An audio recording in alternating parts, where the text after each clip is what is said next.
Are you drinking out of like a pasta jar right now? It's a pasta sauce jar. And yes. Do you not have a beer mug? Hello and welcome to the Game Brew Podcast, episode 26 on March 11th, 2018. I am your fire team leader, Ian Richard, and I'm joined by Space Marines Chris Wrights. Ka-choo, ka-choo. Dan Ratz. Hoorah! Will Shell. And Allison Vandevender. Hi. Today we'll discuss what gaming worlds we'd like to live in and what we want to see in the next generation of gaming consoles. But first, it's time for a beer. Chris, what are we drinking this week? Delirium Tremens. Delirium Tremens. Tell us a little bit about it. It's got pink elephants on it, so I like that. That's all we know. It's from a Dutch brewery that was founded in 1906, and more appropriately, it's named after the rapid onset of confusion usually caused by withdrawal from alcohol. Aww. So there's that. But it's a pale blonde with some spices in it and a hint of pink elephant. And a hint of pink elephant. Disclaimer, no pink elephants were harmed in the making of this beer. I really love the bottles that they come in, like the glazed pottery and the pottery looking thing, pink, yeah. The pink elephant labels with the fun crocodiles or alligators. I'm not one to identify them. This is like a Belgian on steroids. Mm-hmm. It was great. also considered the best beer in the world in 2008. The best beer in the world. Who decides that? Does Superman just show up and like drink a bunch of beer and then he's like, this one? They probably have beer competitions, but also, are you drinking out of like a pasta jar right now? It's a pasta sauce jar. And yes. Do you not have a beer mug? Well, so I recently moved, and part of the things that I didn't take with me were my cups, anything that was made of glass, because glass breaks just like other things. Oh my god. Friendships don't. You're in LA. Listen, man, if anybody's going to be drinking out of a jar, it's me. True. Am I not allowed to drink out of a jar? You're allowed to. No, you go ahead. I haven't seen it for a while. Barely judging you slightly. It's fine. Slightly. Slightly is an understatement. So what have we been up to this week? Oh, I'm sorry. Wait, Allison, did you brew anything for this evening? It is very close to St. Patrick's Day to do an Irish whiskey, so I'm doing a ginger whiskey. So just ginger ale and Jameson, as it is a little early but appropriate. Classic. A Jameson and ginger. So what have you been getting into this week, Allison? Gaming wise, I have been really into Farm Together, and now I'm ready to be judged, and I don't care. Go ahead. So no, tell us about it. So Farm Together is it's an early access right now. It is not fully ready to go. It still has a few little bugs with it, but it's basically Farmville in 3D. It's very cutesy, kind of like Harvest Moon-y, if anyone's familiar with that series. So it looks like that, but it has the gameplay of Farmville, where you drop crops. They have a certain time period. If you leave the game and come back, the time is still going. And you can do it together with your friends. So that's pretty cool, because I can have one farm and everybody can come help me plant and do everything I want. That is kind of cool. I don't have any friends. That might be. I just don't know how I'd feel about having to wait for shit on a game that I paid $15 for. It depends on how you want to play. So for me, there are what I would call cash crops, where you can drop like iceberg lettuce really fast, 10 minutes. When you water it, the timer goes down, so it's less than 10 minutes. But you can just pop it out really fast, and I promise there's tons to do in the game, and you don't have enough time to do it all. So it's kind of nice to have things on timers, so you're not running around like a crazy person. And once you level up your farm, you have so much going that you really don't have downtime. But for like overnight or when I'm going to work, I'll just drop a bunch of crops in my farm that I know will sit for 8 hours or whatever, and I can come back to them. So it really isn't as bad as you think it is. That sounds awesome. Does it do the thing that Stardew does where there's sort of like, it's a farming game, but then it's also got a dungeon component and it's also got like a social, like go find a date component? No, it is literally just farming. You can make your area very pretty with items and stuff and show it off to your friends when they come in, but there's no other components. It's just a little bit of social because you can talk with your friends. They do have voice chat things in the game, but mostly it's just farming, yo. It's just farming. It's not just farming. It is farming. What I was going to say is it's really cool that you have the ability to invite other people to come to your farm. Like if I logged on right now, even though you're not playing it, could I go tend your farm? No, I would have to be on and hosting, but anyone can join my farm. It's not just friends. I can change the settings though, as far as who can touch my stuff, because if I don't want people planting or picking my items without my permission, I can say no. But anybody can still walk into my farm. You can have the option to kick them, but they can all see it. Right now it's very open like that. Interesting. Quit touching my stuff. Dan, anything been wetting your whistle this week? Oh, it's been wetting something. Whoa. Especially whenever we have to... Because we have to bail out the pirate ship. I've been playing Sea of Thieves, a.k.a. Pirate Simulator 2018. Oh my gosh, that game was addictively fun. Yes. So much fun. First, Ian, you and I played it a little bit, and then Chris jumped on, and we played until like 12:45 in the morning, just kind of sailing around and finding treasure, playing our concertinas and hurdy-gurdies together. Oh man, I'm so glad that the hurdy-gurdy is making a comeback in gaming. Finally. It's about time. It's about time, right? But man, that game is fun. It's just fun because it's so open. You can just kind of go be a pirate. So is it like it's an RPG? Is that what it is? It's not really an RPG. It's more of like an action game. It's like Elite Dangerous, but with ocean instead of space. Yes. So there's a big open space that you can go and explore and little individual islands within that space. And you sail your ship just like you would in like Black Flag, essentially, if you ever played Assassin's Creed 4 Black Flag. What I really love about it is that it is unapologetically team oriented. If you don't have at least a buddy or preferably a 4-man squad, it's probably not worth your time. It's tough. So I played like 3 or 4 hours with my brother without blinking. It was so much fun. It just happens. Yeah, even the downtime in that game is great. My only thing is that it doesn't feel very deep yet. It doesn't, no. I feel like I've experienced a lot of what it has to show me. Granted, it was a lot of fun. And it's a lot of fun to do that with other people. I played it with my girlfriend some too. And I could totally see us all getting it. Chris, don't call me that in front of the other people. They might get jealous. Right, I'm sorry. But I love how you have to do these things. Like you have to put up the sails manually. You have to change the angle of them. You have to pilot your boat. You have to go look at your map and you have to remember where you're going and then go back up and you're like, oh, I forgot where I'm going.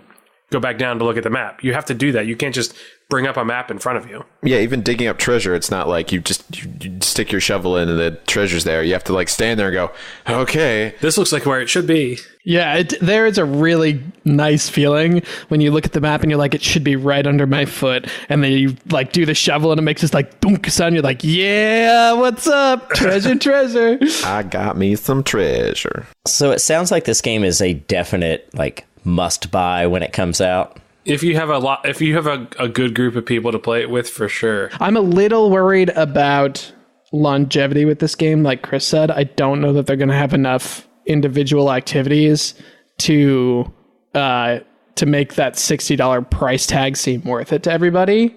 If they were selling this game for $30, it would sell like hotcakes. But I'm a little afraid that people are going to be a little bit leery on release because there's not a whole lot to do.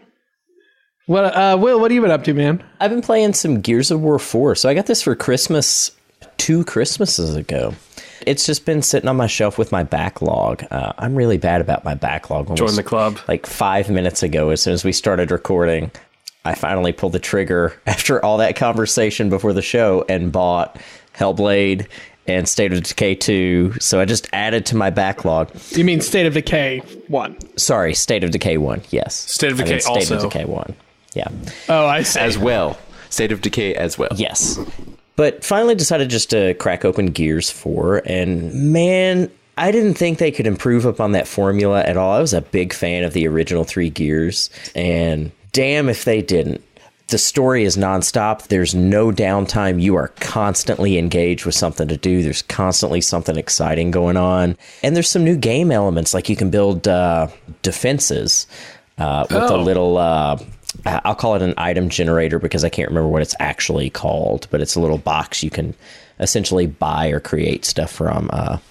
And so you can build up defenses for like a horde onslaught at different parts of the game. And man, that's so much fun. I really love it. In previous games, I think starting in 2 or maybe 3, they added a horde mode. And it's really cool that they incorporated that. If I'm understanding you correctly, they incorporated that within the campaign. Within the campaign. Mm-hmm. That's really cool. Yeah.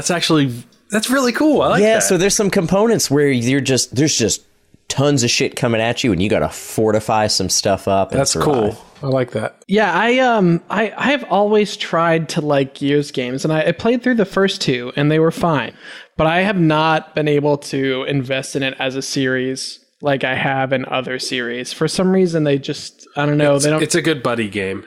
Yeah, it's kind of like a Marvel movie. Like, it's fine. I don't know, but the Marvel movies have been good. I don't know. There's something it's a better version of Army of 2. There's something very formulaic about them that's off-putting to me. So I've been going pretty hard on some Castlevania this week. So hard. It's almost like it's all you talk about. No, hold on. Story real quick. We sat down all together, except Allison wasn't here because she was still at work. All 4 of us sat down to play some games. We're like, hey, Chris, you want to play some Overwatch with us? And Chris is like, nah, I can't. I'm busy. Like, oh, what are you doing? Oh, I'm playing Symphony of the Night. It's a great game. So I just loaded it up on my RetroPie recently, and man, I gotta tell you, it really holds up. It does really well, and it has a lot of the same aspects that we like from like the Dark Souls games, and like it's kind of the originator. I feel like it's really great. I would agree. Combat's tight.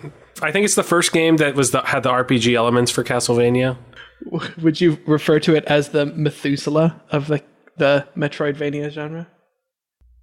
Well, no.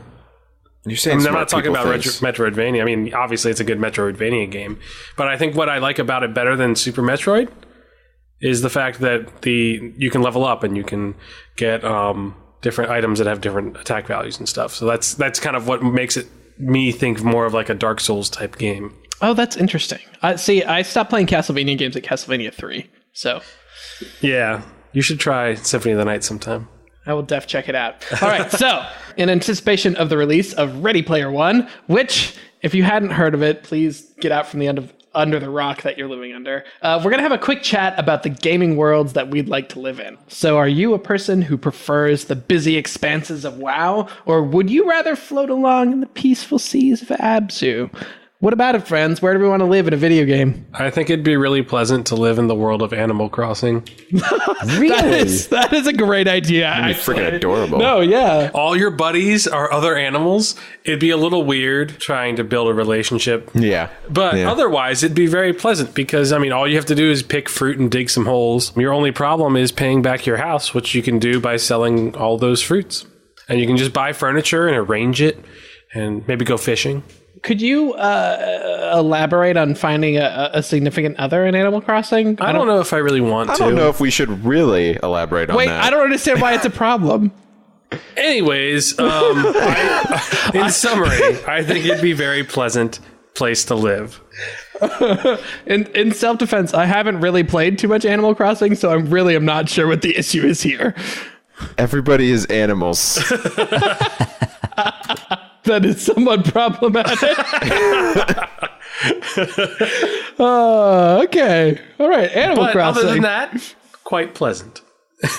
Quite pleasant. Okay. Yeah, I think that's a good call. There are a lot of video game worlds where there's a lot of like death and like end of the world situations. And strife. And so I feel like something like Animal Crossing is kind of a smart pick. Or maybe Harvest Moon. Harvest Moon, also good, but at the end of Harvest Moon, it's over. If you do have to go into a mine. That's true, but I think you just get knocked out in the mine. You don't actually die, so that's good. What about you, Ian? Yeah, what about you? Where do you want to live? I had a couple of thoughts about this. Something like Dwarf Fortress, I feel like would be a really incredible place to live. What I worry about with living inside game worlds is that whenever the player leaves a game world, it seems like the game worlds in a lot of ways turn off. You know what I mean? So the entire experience is focused on whoever the player is. If I'm living there, I want it to be persistent, and I feel like Dwarf Fortress has a world that interacts with itself, whether or not, like, it doesn't care about you, it doesn't care about what you're doing, it just, like, everything is just working. Isn't Dwarf Fortress also just like a text-based game? It's not text, it's ASCII. Oh, okay. So there's not much to look at. What's really cool is that it generates an entire history for each time you start a new game. It's like you played through a whole game of Civilization, and like it has a history, and like it generates gods and a whole geography, even though you only ever see one little tiny slice of it. So it's nuts. It seems like, to me, a world that's fleshed out enough that you could really live in it. And also beer. And also beer. And camaraderie, right? It's just a bunch of dwarves. You don't think like the video games world would have like a Wreck-It Ralph type thing where it's like as soon as the person's not playing it anymore, everybody like goes on break, and they just kind of do whatever they're gonna do. You know? I guess. I suppose I hadn't thought through that particular situation. Chris, I'm surprised you didn't pick like Roller Coaster Tycoon or something. But then I would just be a peep. And I could just be dropped into the water and die. Up and dropped places. That'd be terrible. We got some cool responses on our Facebook feed as well. So let's see. Trevor Cockburn was talking about the city of Columbia from the OG Bioshock and Bioshock 2. No, that's Columbia is the one in the sky. That's in Bioshock Infinite. Oh, you're right. He did say Bioshock Infinite. And he said, just to qualify, without the moral issues and racist people. So, which is funny because that's almost entirely what Columbia is, though. Well, I think he's more just like maybe like city in the sky, kind of like. Okay, so he just wants barbershop quartets on every corner. So he wants the paradise part. Yeah, the paradise. They're all singing. They're all singing songs from the '80s, but also that are barbershop quartet-y. That barbershop quartet rendition of the God Only Knows is so on point. That is a really good one. Or just maybe Floating Cities, maybe is what he's thinking. Yeah. Maybe he really likes robots with Gatling guns. We don't know. That look like former presidents. Yeah. That look like former presidents. We don't know. It's entirely possible. Someone also mentioned The Sims. Could be a good place to live. Real life with someone else controlling you? No, but if you could just level up your charisma by looking in the mirror and saying ba ba ba ba ba ba ba ba, and you just would be more charismatic from doing that. That'd be kind of cool. Why are you so good at that?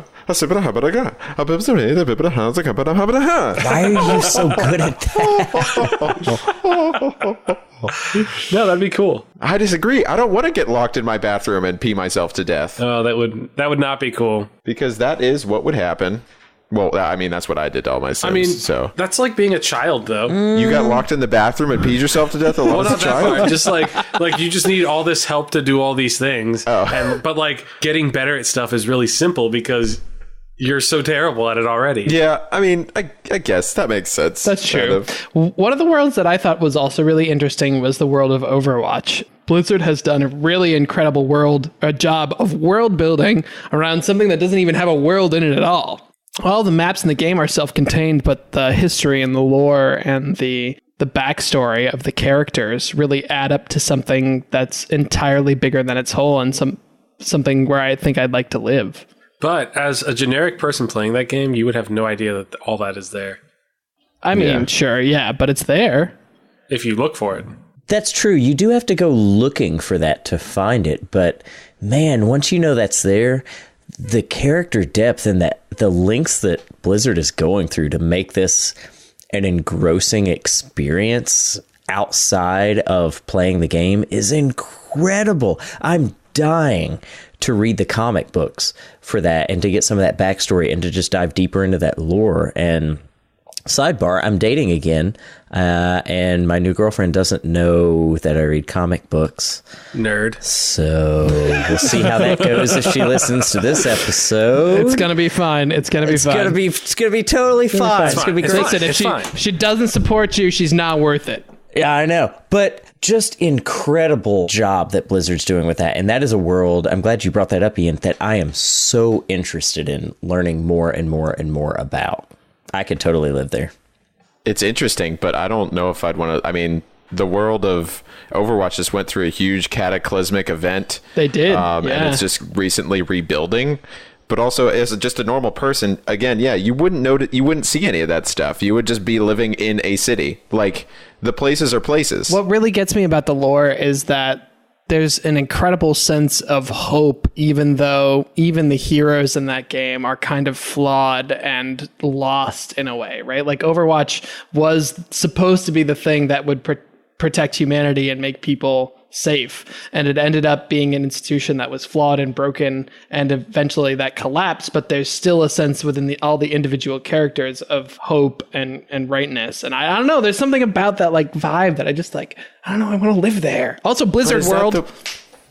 Well, okay, that would be good. I think that part would be fun if there was an actual Blizzard world that you could go to. But I don't know, I was thinking more like Hyrule. I really like Hyrule. Hyrule, okay. Ocarina Hyrule? Ocarina of Time, pre-Ganondorf taking over the world. Yeah. What would make that a good world to live in?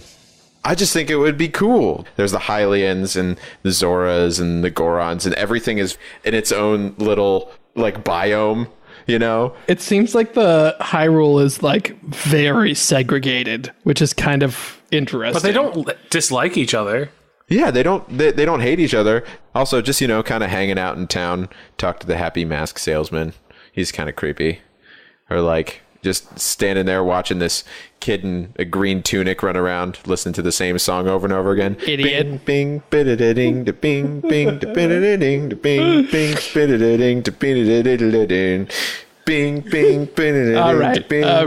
Thank you, kid. All right.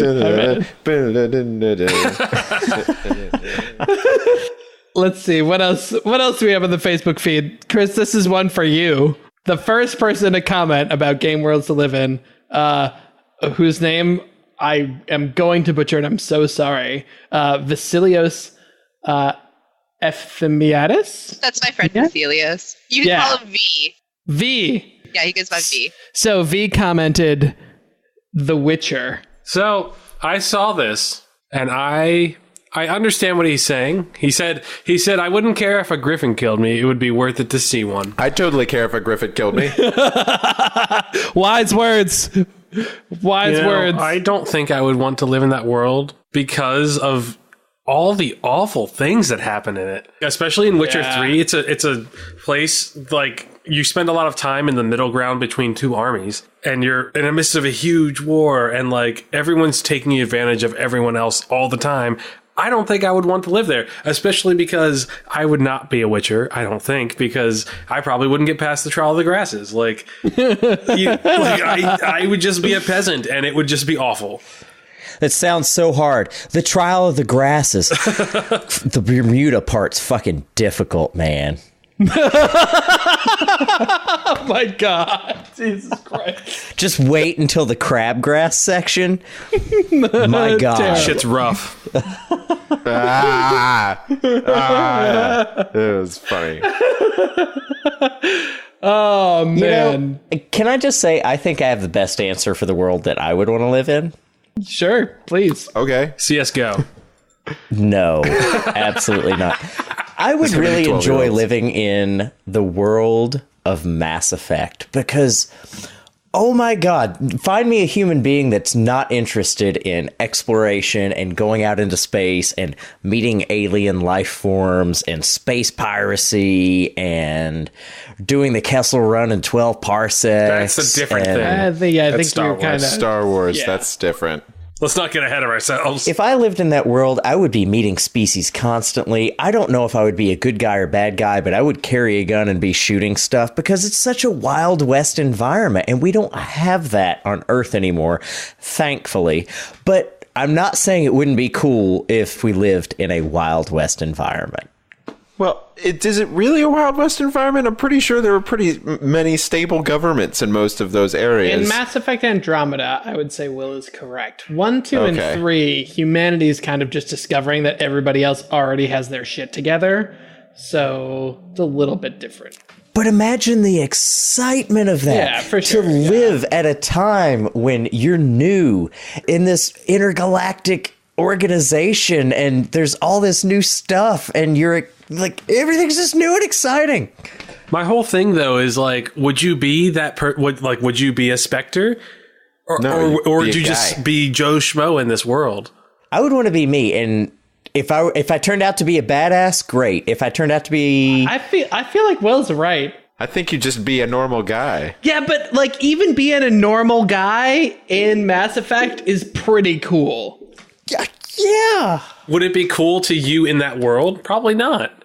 Probably. It'd be cool to us on this world. Listen, when's the last time you saw somebody in Mass Effect that was like, I don't know, like everybody in that game seems to kind of have it together. Or there was a lot of petty stuff going on in that game. I don't know. But everyone has a story. Right? There's also like just a guy who's working the security of the ship who's just kind of like, well, I just stand on this corner. Or the janitor on the ship. Yeah, but like that's real life, but with fucking spaceships and real aliens, which is cool. I kind of piggyback off of that idea because I'd want to live in a Final Fantasy world. So probably Spira, which is like 10 too, because every basic dude can have adventure in that world, and that's what I'd want. You can be a sports person and be a blitzball player. A sports ball. And specifically, I'd want magic. I want to be like a mage, either white mage, black mage, don't care. I just want to play with magic and go on adventures. What about a blue mage? I don't know. Who knows in that moment, you know? You could also go black, just like straight up destruction. I've heard once you do that, you never go back. Once you go black mage, you never go back. Mage. And we...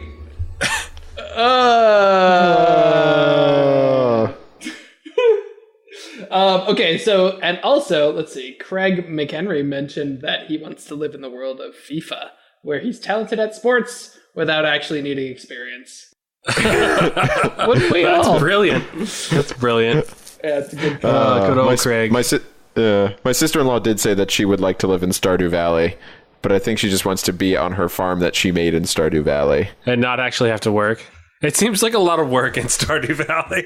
It does, but she actually has a racket where she sells coffee and ice cream to people because all the adults like coffee and all the kids like ice cream. That's really cool. So every day she just goes around giving all the adults coffee and all the kids ice cream and then selling the rest of it. And so they give her a bunch of gifts. So she's basically like the mob, but but coffee with coffee and ice cream. That's awesome. All right, Game Brew listeners, what worlds do you want to live in? Hit us up. Let us know on our Facebook, our Instagram, or our Twitter. We love hearing from you. We're going to take a break real quick, and when we come back, we'll talk about the future of gaming consoles. We're going to talk about what we want to see in new gaming consoles. The future. If I had hair right now, it would be everywhere. All right, stick with us. We'll be right back.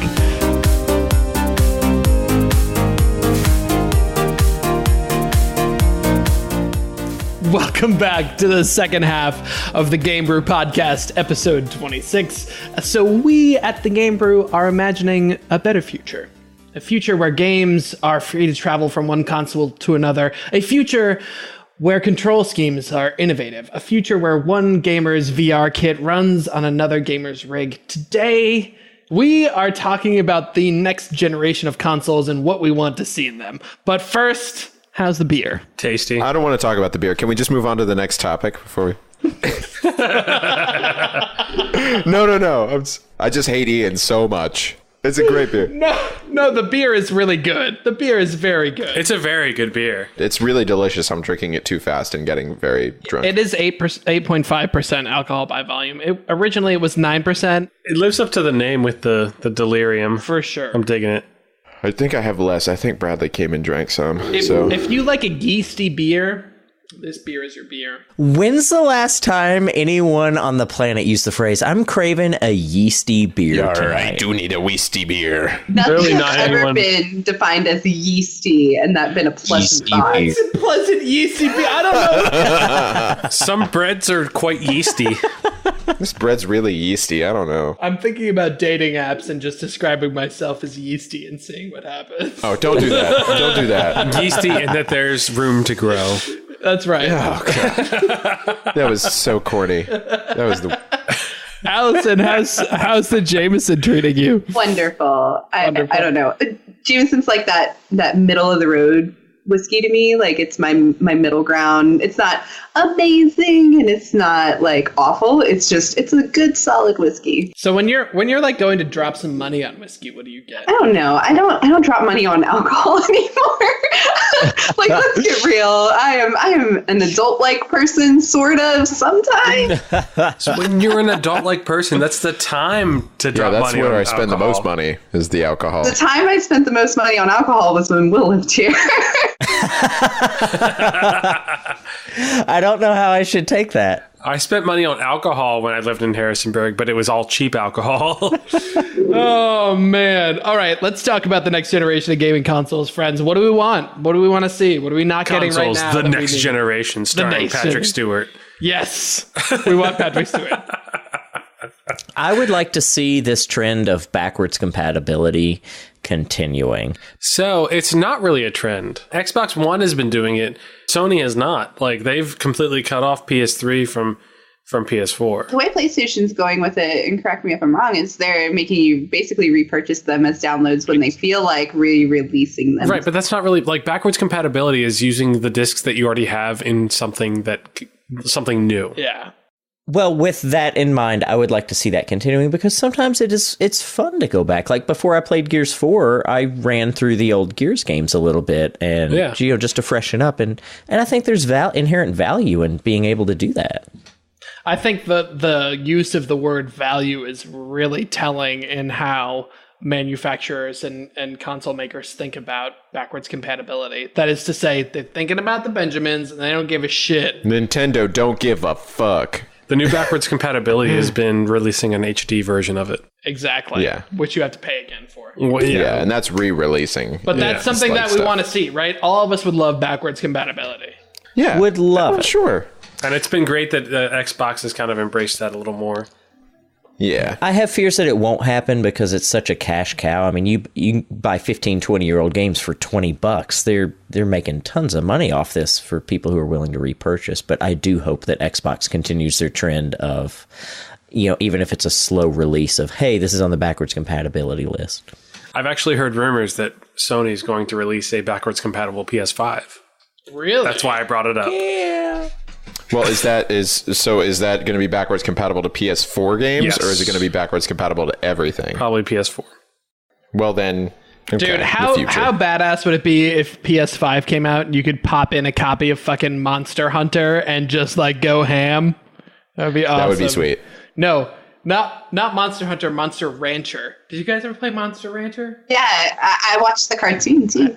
There was a cartoon. There was a cartoon. How did you not man. know that? That was cooler than the game. The game was really good, so you watch it. Watch it. You're on Whoa. notice now. This is comment number 2 that I'm upset with. Oh, no. We have a very strict 30 strikes you're out policy here at the Game Bro. Allison, what else do you want to see in the next generation of consoles? I am big about backwards compatibility, clearly, but I think they're going to embrace VR pretty hard. Allison, you're saying that you think the next generation is going to release with like a VR package on release. Like you can get this and buy it with the console. I think that's going to be the main draw of the next gen. I don't think necessarily there's much to improve upon except for native 4K and VR. I think that depends on market demand. I don't think we're there yet, but if we get there with VR, then I kind of hope that it will release with full VR capabilities. That means here's your new Xbox, here's your headset with it, go to town. What I'm a little bit fearful of is here's your new Xbox.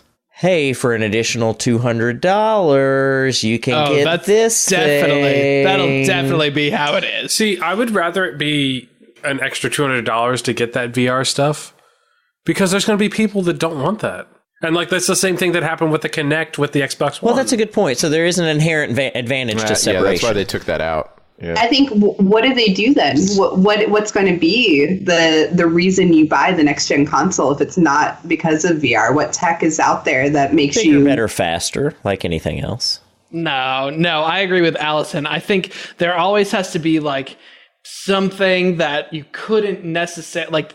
Just something different, some new market that they need to push into, and I think VR is going to be the thing. What could the Xbox, outside of more power, what could the Xbox One do that the Xbox 360 couldn't? It's better with social media integration. It was a media center. That's how they marketed it. Yeah, as an entertainment system and not as a video game console. But okay, as a gamer, what is better about the Xbox One? That's the thing about Microsoft is they're not selling things as a video game company anymore. They're kind of doing stuff where it's gauging everything as like, oh, we have these consoles and these games that are cross-platform, but also all of our entertainment media is cross-platform. Our stuff is on computers. Our stuff is on the Xbox. They're marketing it as like, this is just the thing to control all of your entertainment needs. It's not a tier 1 video game console. That's not what they're marketing it as. Yeah, I do think that's what happened. I think that's what the Xbox One became. When it launched, gamers didn't really necessarily even want it. In a lot of ways, I knew my friends didn't. They went to the PlayStation versus the Xbox One when we all were playing the Xbox 360 before that. And that was their concern. But I liked the idea of a media center. I thought that was cool and I wanted it. So that's why I jumped to that. So I think they need that one big pull, or people will just keep playing the console they have, is the theory. I realize this sounds potentially a little ridiculous in terms of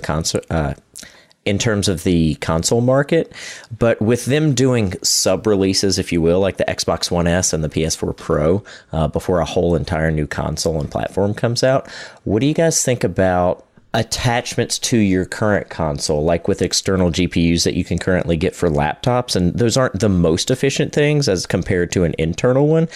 But instead of having to buy an entire new console, what if you could swap out or plug in a new GPU to upgrade your capabilities for your console? I have two things about this. So this reminds me of the expansion card in the N64. Oh, yeah. Or the Rumble Pack. And also, well, I mean, at that point, is it really that different from a PC if you have to buy expansion things to upgrade it? Like, at that point, why not just get a PC where you can have, like, I have backwards compatibility to do things from the 90s at that point? I think that when you say the word PC and you're selling someone a tower that comes with a mouse and keyboard and you have to install an operating system, there's a level of inconvenience that some gaming people do not want to deal with. Like, there's a reason that consoles exist. Consoles are computers. However you frame it, it doesn't matter. They're computers. But what's unique about consoles is that they're easy, and that's why they're popular. Absolutely. So, yeah, having worked in an environment in which you have to sell computer-based things to people, Allison and Will have also worked in such an environment. You understand. Not to name any names in particular. We will not be saying any names about where they are working, but have worked in the past. However, you understand, you have, by talking to people, how much of a curve there is when it comes to knowing what you're doing and knowing what you need with that. And that is, like Ian said, it's like, it's convenience. It's like, here's the thing. This is the thing that will do all of the stuff. Plug this into your television and it will do those things for you. Sure. I'm just saying that at this point right now, we're closer to having consoles that are basically computers with custom operating systems on them than we have ever been. The PS3 was a very sophisticated console that had a very different way of computing things, whereas the new PS4 and Xbox One are very, very close to being straight up computers. So what I think that brings us back to sort of like the killer app question, right? What is the thing that's different from what you have now that's going to sell you a new box? And I think that it's possible that, and this is just totally out of the box, so I could be totally wrong or just have consume too much beer at this point, but hear me out. So the Switch came with a built-in screen where like it was its own console. You could take it and run with it, right? I wonder if like LG or Sony would be great for this, is going to start building TVs that are consoles. Like instead of having a discrete like Xbox and a TV, it's the guts of the Xbox are built into the TV, and you just buy a TV that's an Xbox. This has also been done. There was a Super Nintendo that was like plugged into a TV. It's definitely been done before, but I'm saying like if you sell it as one unit, I think you might get a lot of people. Holy crap. That would be genius. Like the Xbox 4K 42-inch TV. Yeah, like, exactly. Oh my God. That would be huge. That would be gigantic. Somebody call Microsoft. Hey, guys, call Microsoft. Call them right now. We're getting them on the horn. Your console breaks. If your console breaks, your TV breaks. Do you think no one would think of that and be concerned about that? No. I think they would offer like insurance policies. Like you get an insurance policy on a phone, you know? The amount of all-in-one PCs that people buy just to save space. Like, oh, I don't want to buy a screen and a tower for my computer, so instead I'm going to buy this all-in-one PC, even though it's less reliable and will probably break in a year and a half. I think the casual gamer would be down for that. I do not think it's the way to market it to the serious gamer. To kind of move us in a different direction here, something that would be amazing, and we're seeing more of it now, so I think it's going to be less of a big deal to these companies when the new gen consoles come out. Guaranteed cross-platform gaming for multiplayer experiences, because there's too many times when my friends have a PC or when Will bought Destiny 2 on Xbox because it came out early and then never played with us on PC. Exactly. It would just be a huge deal. It's good for the game developers, maybe not so much for the console manufacturers. Isn't that why that's up mainly to the developers? Like, because the console, like the people who do the consoles would appreciate it being console exclusive, honestly. It is. Let me maybe clarify what I mean by that. Not just cross-platform for the game, but if you're going to be playing this game and you're both loaded up on this game, I'm on my Xbox, you're on your PS4, a way for us to directly connect and voice chat and it be a cohesive co-op experience together with that. That's a bigger deal, but within the confines of the game, maybe we can get there and do that. From what I understand, this is less of a thing about console capabilities and more about Sony not wanting to do this. I've heard that Microsoft is kind of interested in doing this with some games, and they have done it with some games doing cross-platform between PC and Xbox. And Sea of Thieves. I was playing on PC and Joel was playing on Xbox. Right. Whereas I have heard that Sony is very opposed to it for whatever reason, but they also seem to be stronger with exclusives, so that could also be a factor. I've also heard a lot and read a lot about the fact that PC gaming competitively, if you play on a PC against somebody on a console, you just kind of natively have a lot of advantage, against them. And I kind of feel that, I don't know if you guys have ever played something like Overwatch on your PC and Overwatch on a console, and how different it is. It's like playing in sand on the console. It really is. So I think it leads to a frustrating experience for the console player, and I think that's a lot of the reason that it doesn't happen. You know, I almost don't use my Xbox Live for anything, because usually we play on PC, but, you know, hypothetically speaking, if I didn't have a PC, if there were the capability for us to not just play games together, but communicate and interact as one cohesive unit, I'm going to be that much more likely to spend my money on the Xbox Live subscription, because not only do I get the benefit of all the Microsoft Xbox stuff, but I get the benefit of still being able to play the games I want with my friends regardless of platform as part of that subscription. And I think that has huge value. So I have two questions that I want to throw out there real quick. Number one, and just this is like a yes or no answer. Do we think that the new consoles are going to have an optical drive for CDs, DVDs, kind of shaped things? Yes. No, I do. I would still say yes. Allison, make your case. Okay, so I think people are too connected to having a disc. I think it's almost an emotional thing for a lot of gamers. Yes. I know I collect old games for a reason. A lot of them I can't even play anymore because I don't have a TV that works for it, and that'll be resolved eventually. But it's just one of those things that I enjoy seeing it. I enjoy the feel of it. And I mean, we're not in a world where everyone can download yet. We're not there. The internet isn't available to everyone. And if they take that away, they're really limiting themselves in their market. I agree with you. I like the feeling of owning a game. Like having it. The thing that it comes in. Like, I love having that. It feels like owning a game. And I don't know, there's something less permanent about it not having it, which I don't feel with PC gaming for whatever reason. I don't know why.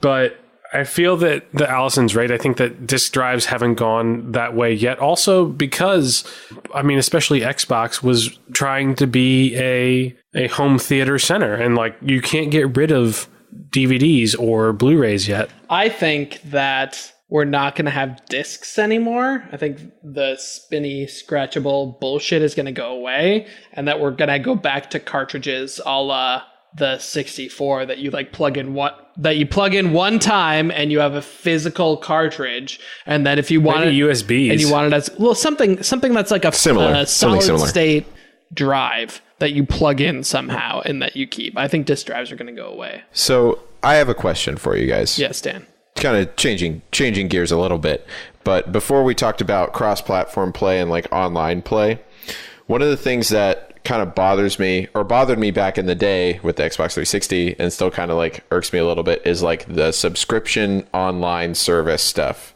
that you have with games. So do you think like, is this online play like with your friends and with your buddies, is that just going to be part of these future consoles? Or do you think that is going to continue to be this continual $60 a year to continue using this feature, or get the most features out of it in respects to like Xbox Live Gold? I think that's going to continue as a subscription service. And to be perfectly honest, I'm okay with that. I want my online social experience to be well done. And that takes money to maintain that infrastructure and the people who work that. And I'm perfectly fine with spending the money on that. So I think it's here to stay as a subscription model.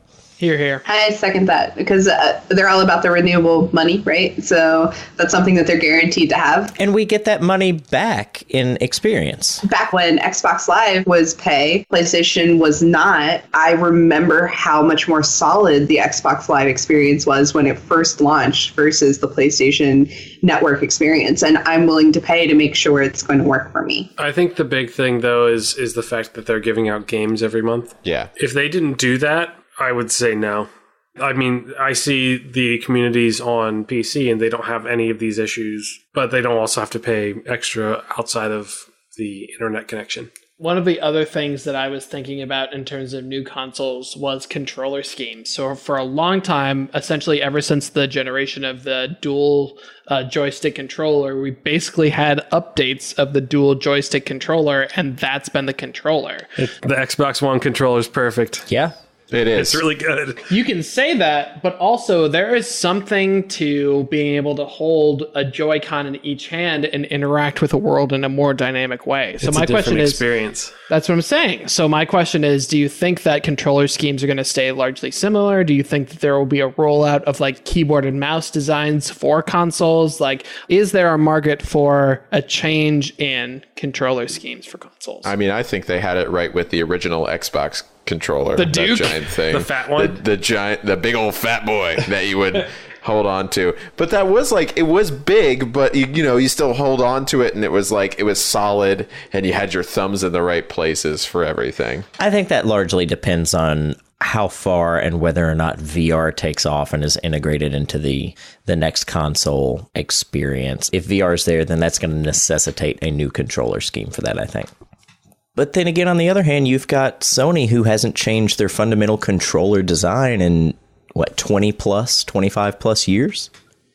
Honestly, though, the PS4 controller is kind of hot garbage to me. I think the PS3 controller is better, mostly because Hot garbage. It's hot garbage, man. The battery time on it's fucking awful. I think the PS4 controller had some really smart ideas that weren't necessarily implemented well. That little trackpad in the center of the PS4 could have been amazing, but no one ever used it. Some people used it. The motion control that's built into those is also a really cool idea that wasn't necessarily used to the fullest extent that it could have been. And I really wish the PS4 also has a light bar on the top of it. Yeah, and also a speaker. That also could have been utilized a lot more. I just feel like that controller could have been great, but it didn't do the simple things well. Whereas the Xbox One controller does all the simple thing well. It nailed the fundamentals, but it's not innovative. It's a better version of the 360 controller.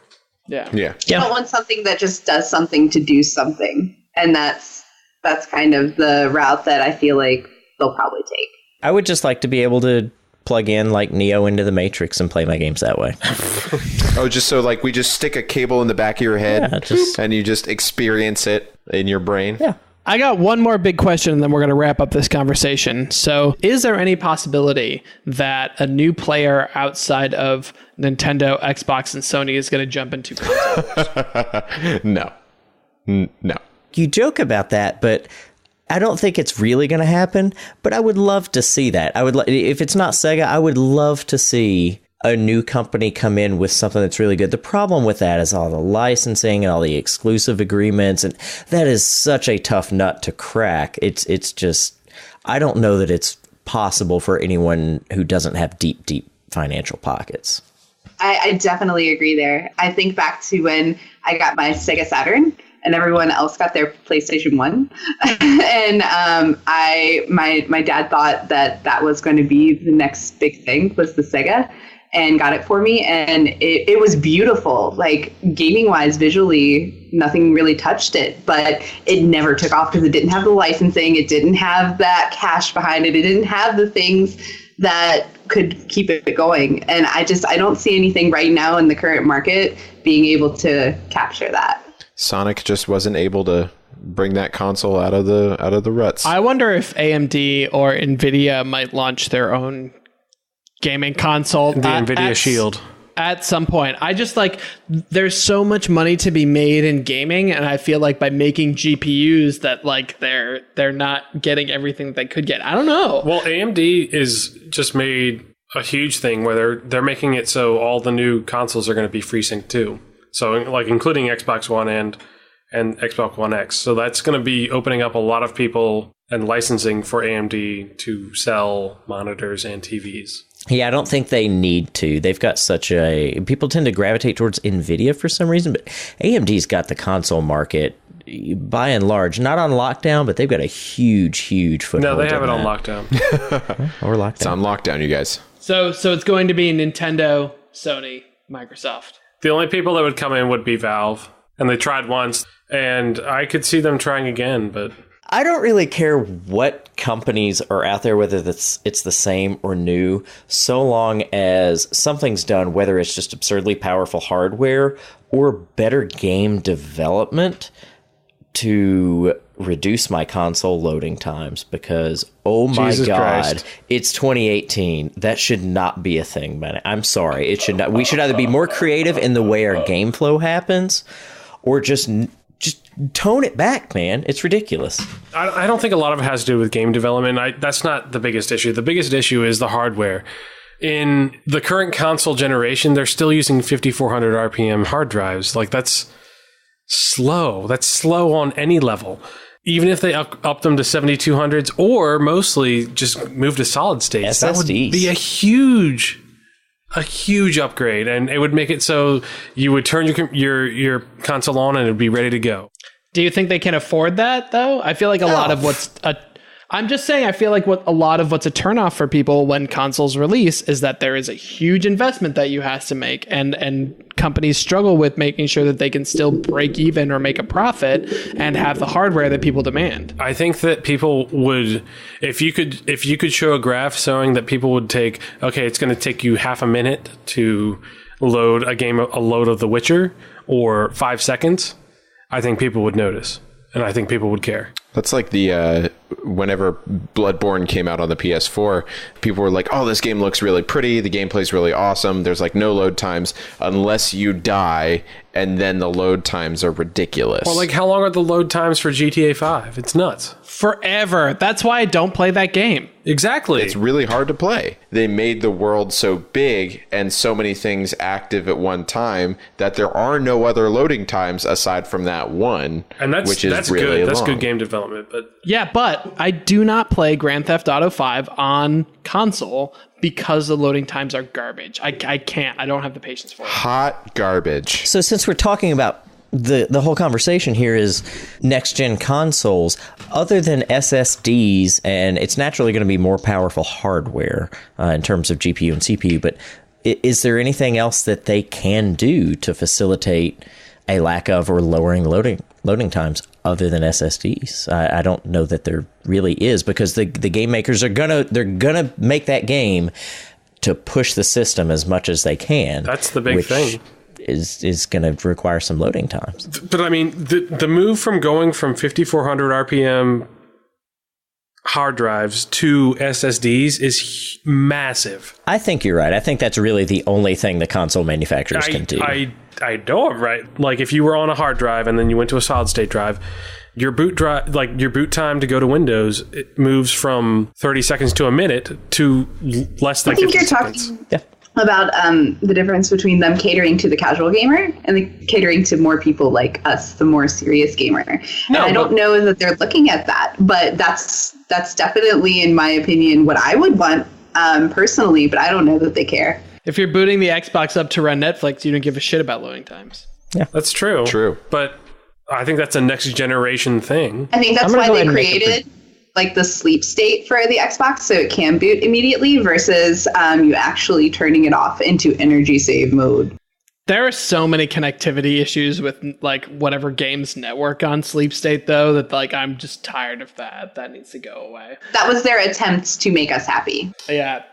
Okay, so soothsayers, fortune tellers, tarot card enthusiasts. What do you see in the future of the generation of consoles? What is the killer app that will encourage you to buy? Let us know by hitting us up at the Game Brew on Facebook, Instagram, and Twitter. We love hearing from you. Do we have anything else for today, or is this, we're done, right? Can I use my magic 8-ball to tell what's happening in gaming? Yeah, I think that's fine. Just make sure that you're consulting with the tea leaf readers to make sure there's sort of a double blind test. Mine says to ask again later. Okay, so I'll have to wait. We'll have to wait on that. All right. Thanks so much. I'm drunk. I'm hammered. I can't close the show.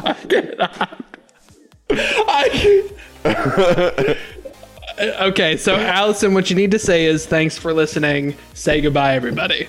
Thanks for listening, everybody, to the Game Brew podcast. Let's just go ahead and say goodnight, everybody. Good night, everybody. Good night, everybody. Good night, everybody. Good night, everybody. Oh, man. Whew.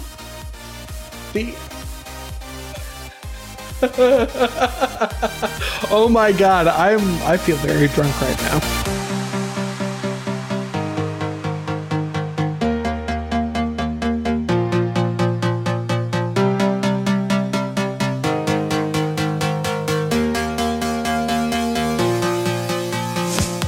Or like just standing there watching this kid in a green tunic run around listening to the same song over and over again. Idiot. Bing, bing, da bing, bing, da bing, da bing, bing, bing, da bing, bing, bing, all right. Thank you, kid. All right. All right.